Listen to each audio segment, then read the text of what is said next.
What would you think if I told you that the moment a woman says no, something ancient awakens in a man's soul?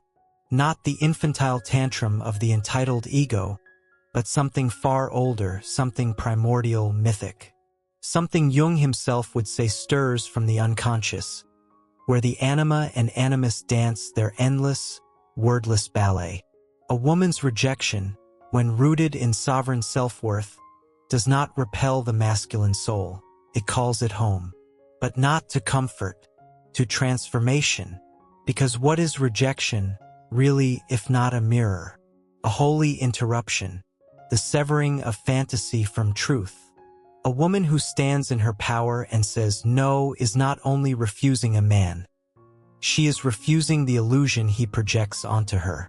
The pedestal crumbles, the goddess disappears, and in the rubble he finds himself face to face with his shadow. Men do not fall in love with compliance. They fall in love with mystery, with the unknown, with the woman who dares to disrupt the script they've rehearsed in their minds.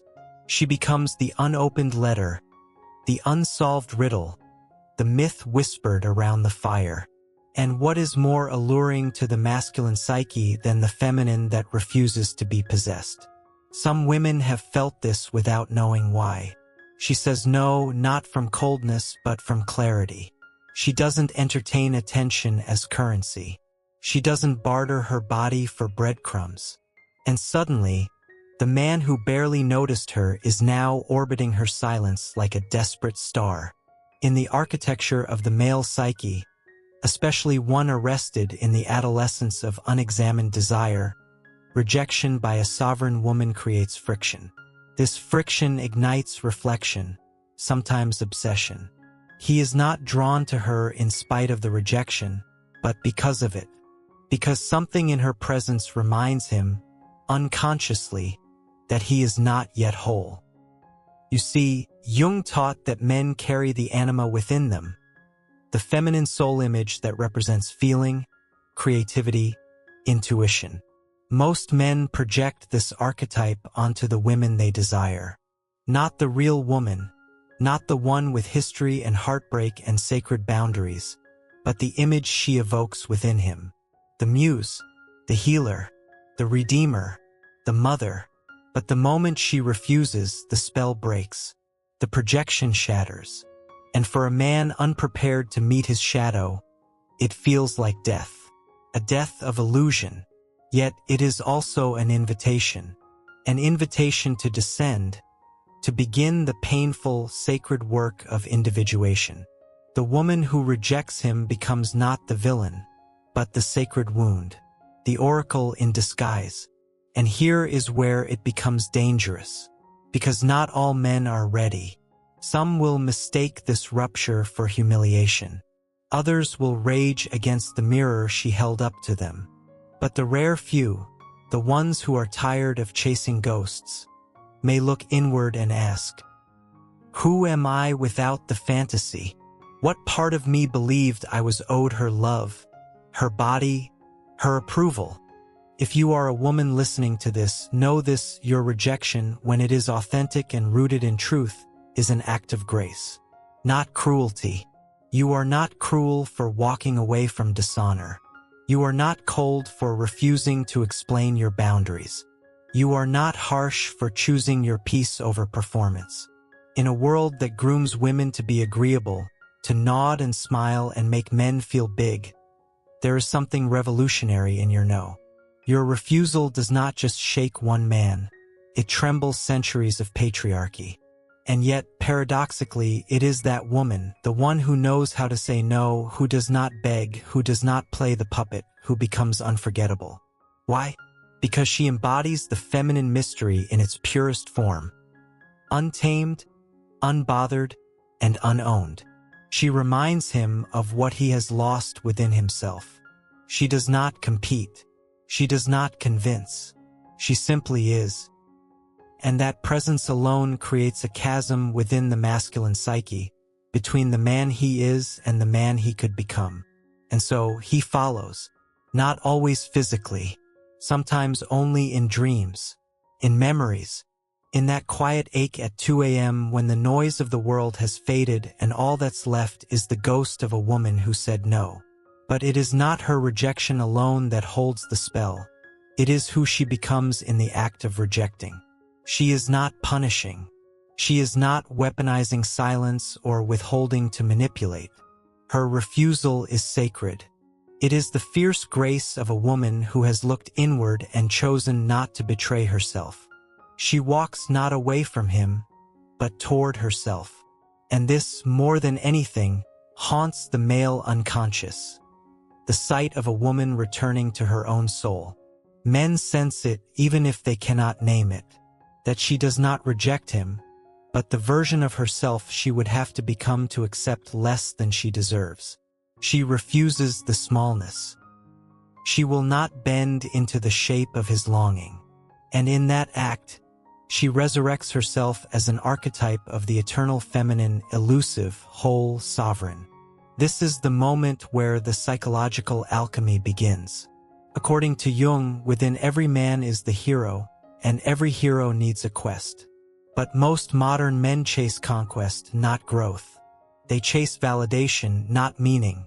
The woman who rejects, however, forces a different kind of quest. The inward one. She becomes the catalyst for his descent into the underworld of his own psyche. Not the romanticized descent of a savior, but the brutal stripping away of ego. She becomes the feminine threshold guardian. Not an obstacle, but a mirror, a test. And only the man willing to die to his illusions can cross that threshold and emerge reborn. Until then, she remains out of reach, not because she is playing a game, but because he has not yet earned access to the temple of her presence. Some men will never understand this. They will try to decode her, debate her, diminish her. They will say she is too much, too cold, too proud. But beneath their words is fear, not of her, but of what she evokes. She reminds them of their unworthiness, not because she tells them so, but because her energy refuses to validate the boy still hiding in a man's body. To the man still fragmented within himself, a whole woman is unbearable. She is not a puzzle to be solved. She is not a prize to be won. She is not the balm for his mother wound. She is the storm that strips away illusion, leaving only truth.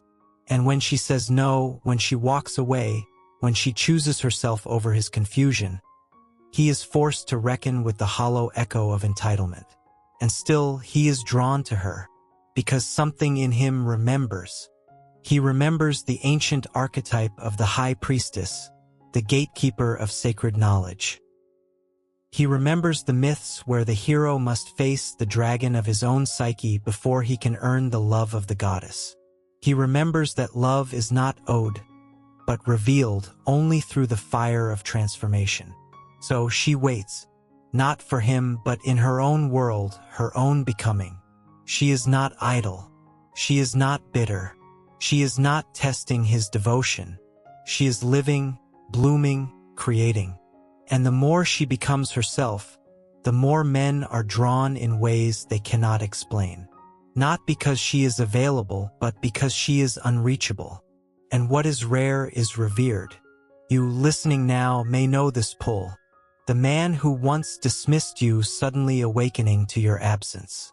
The texts that arrived too late.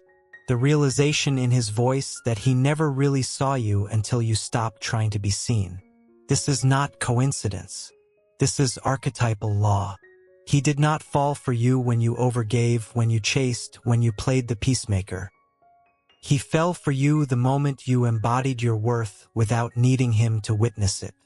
That moment, when your presence became a silent thunder, was the moment his soul stirred. And in that stirring, he tasted something real for the first time. But you owe him nothing. Because your role is not to complete him, fix him, or stay for his potential. Your role is to become unapologetically, to reject not the man, but the lie that your value is determined by his desire. When you do this, you do not just awaken men, you awaken the divine masculine within them. the part of them that yearns to protect, provide, rise. And yet not all will rise. Some will recoil. Some will collapse back into the comfort of lesser women who demand nothing but their attention.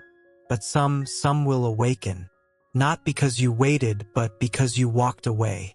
Because your rejection was the first act of real love he had ever known. There is a cruel kindness in feminine power that no man forgets. It doesn't come dressed in seduction or softness, though it can wear both like veils. No, it comes in the form of an uncompromising presence. A woman who knows who she is without needing to explain.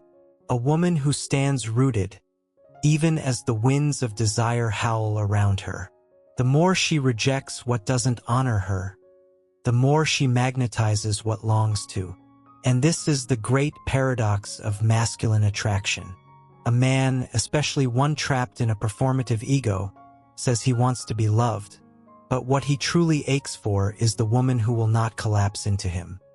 He is drawn to the one who denies him not to hurt him, but to protect what is sacred within herself. Rejection, when it comes from such a place, is not the end of connection. It is the beginning of revelation. It reveals the imbalance, the wounded inner boy who demands adoration before he has become worthy of it. The immature masculine that believes presence should be rewarded merely for existing. And when she says no, when she does not bend, when she refuses to water dead ground, it is then that he must face the most terrifying truth. Love cannot be taken. It must be earned. Do you see it now? The woman who rejects him is not punishing him.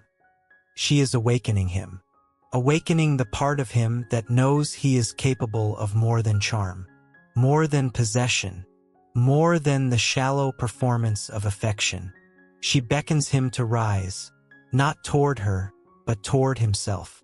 To become the man who can meet her on the mountain, not the boy who waits at the base hoping she'll come down. But here is where most women falter. They fear the silence that comes after the rejection. They fear being misunderstood, labeled cruel, cold, heartless. And in that fear they return. They over-explain. They dilute their power to soothe his wound. They take back their no. And in doing so, they betray their own growth. If that is you, hear this clearly. You are not responsible for the storm your boundaries create in another. You are responsible only for the clarity with which you speak your truth. His reaction is not your burden. His pain is not your punishment. Let him rage. Let him retreat. Let him wrestle with the ghost of the version of you he thought he owned. Because here lies the sacred rite of passage for both. For the man, it is the realization that love does not bow to need. For the woman, it is the liberation from the compulsion to be understood. She does not exist to explain herself into comfort. She exists to live as truth. And the more she does, the more she moves like a force of nature, beautiful, untouchable, commanding. Carl Jung spoke of the anima not only as a projection but as a portal. When properly integrated, she leads the man not to obsession but to wholeness. But that journey begins in fire. And what fire burns hotter than the rejection of a woman who mirrors the very feminine he has buried in himself? She shows him what he lacks, not through criticism, but through embodiment. Her softness, when it is not available to him, becomes a longing. Her boundaries become mountains he cannot scale until he sheds the armor of entitlement. Her silence becomes thunder. Her absence becomes scripture. He does not know why he replays her words, why he dreams of her, why he measures other women against a ghost. But in truth, he is not haunted by her. He is haunted by who he was in her presence. She did not make him feel small. She made him feel the distance between who he is and who he must become to deserve her. And now her no echoes through his days like a calling. Yet she has not waited. She has not paused her blooming. She moves through the world like a poem that refuses to rhyme. Her life does not orbit around him. And this, too, awakens something in him, the unbearable truth that he was never the sun. The more she chooses herself, the more the illusion dies. And if he is brave, he will grieve it. If he is wise, he will thank her. If he is reborn, he will rise, not to chase, but to meet her. But she will not notice right away, because a woman like her does not watch the door. She tends to her soul. And in that tending, she becomes not a destination, but a realm. She becomes a realm, vast, interior, unreachable by words alone. A woman no longer chasing approval is no longer in the world of girls. She has stepped into the archetype of the queen, and queens do not beg for affection. They do not audition for love. They sit upon the throne of their knowing, unbothered by who cannot rise to meet them. And from this throne, she does not command love through force. She draws it by frequency. She no longer seeks the wounded boy in a man's body, hoping he will transform through her nurturing. No, that season has passed. Now she seeks only resonance, alignment, the quiet power of presence that needs no explanation. The man still caught in ego will call her intimidating. Not because she's cruel, but because her energy exposes everything false within him. Her peace is too loud, her discernment too sharp. She is no longer flattered by being desired, because she knows being wanted and being respected are not the same thing. And she will take the latter every time. Jung would say that in this moment, she has begun to embody her own animus, the inner masculine principle. No longer fragmented, no longer dependent on external structures for validation, she becomes her own authority, her own protector, her own source of clarity. And in doing so, she becomes whole. And wholeness, to the fractured masculine, is unbearable beauty. He may not say it out loud, but she becomes the compass against which he measures his own disintegration. She does not need him, yet he aches to be needed by her, not for ego, but for redemption, not because she completes him, but because she calls him to completion. And yet, still she does not reach. She no longer corrects his behavior. She no longer teaches men how to love her. She no longer lowers herself to be heard, because now she knows a man either sees or he doesn't. A man either does the work, or he remains trapped in the labyrinth of his own avoidance. She is not here to drag him into consciousness. She is here to meet him there, if he arrives. And in this way, she becomes what Jung called the initiatrix, the feminine force that initiates transformation through presence alone. Her rejection was never about ego. It was initiation, a silent rite of passage disguised as a closed door. And for the man willing to do the work, it was the most generous thing she ever offered.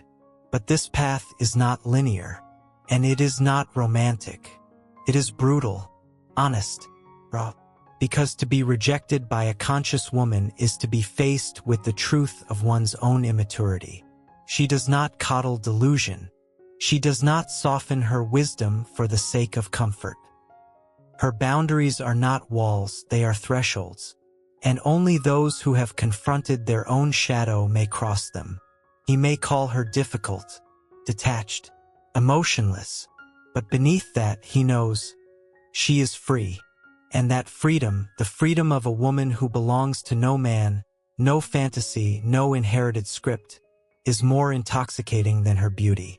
It is her indifference to being chosen that makes her unforgettable.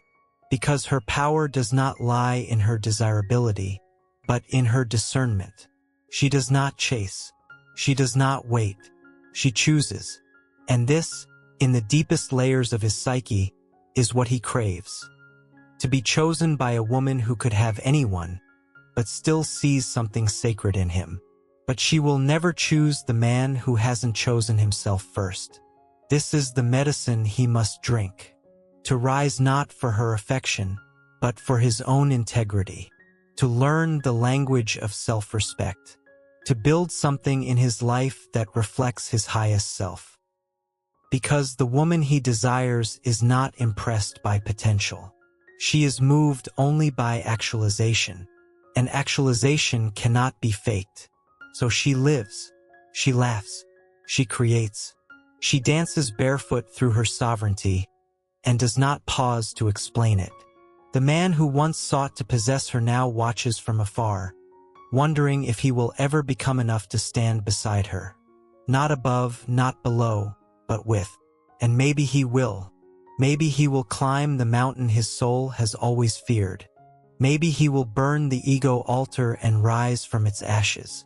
Maybe he will meet her gaze not with hunger, but with depth. And maybe, just maybe, she will see herself in him and say yes. But until then, she remains the woman who rejected him. Not to punish, not to control, but to awaken.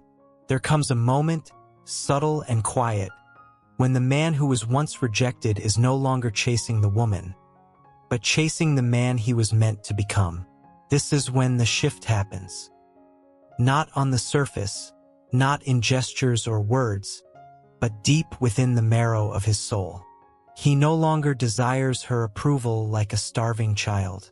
He no longer sees her as a prize. He sees her now as a reflection of the divine, a mirror that once shattered his ego and in doing so, showed him his true face. And in this mirror he saw everything. His projections, his unhealed wounds, the armor he mistook for strength. He saw how he confused attention for affection, how he demanded loyalty before offering presence, how he thought love was something he could conquer, not something he had to become.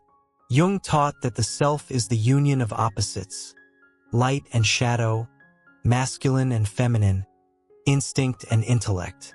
This union cannot occur in a man who chases women for sport or validation. It can only happen when he integrates his own anima, when he learns to sit with emotion, to honor intuition, to embrace vulnerability as a strength, not a weakness. And it is often the rejection of a powerful woman that catalyzes this journey. She forces a death of the fantasy, the entitlement, the illusion that affection is owed. And through that death, something sacred is reborn. The real man. The man who no longer needs to dominate to feel secure. The man who no longer fears being seen. The man who no longer worships a woman in hopes she will fix what his mother never healed. He becomes the man who no longer idolizes her because she rejected him. He honors her because she revealed him to himself. Meanwhile, she has not waited for him in stillness. She has moved forward into deeper embodiment. Her rejection of him was not her story's climax. It was merely a scene. Her story is vast, layered, divine. She has loved and lost and bloomed and burned all while he tried to interpret her silence. She did not stop to watch him become, because she understood. Love does not pause life. She trusted that if he ever rose, he would find her, not as he remembered her, but as she had evolved. And when he does, if he does, he will not find the woman he once tried to possess. He will find a woman who cannot be owned, a woman who is ocean and thunder and dusk and rebirth all at once. And he will realize that her rejection was never rejection at all. It was a rite of passage. A refusal to be loved half-heartedly, a call to rise, a boundary drawn not in cruelty, but in devotion, to herself and to what love is supposed to be. Because love, real love, does not begin in the grasping. It begins in the becoming. She knows this now. She knows that being chosen is not the goal. She is no longer the woman who dims herself to be palatable, who softens the truth to keep the peace. She is fire and temple, prayer and sword. And when she says yes, if she ever does, it will not be out of need. It will be out of sovereign desire. To the man who once stood before her in arrogance, in assumption, in absence, she offers no revenge.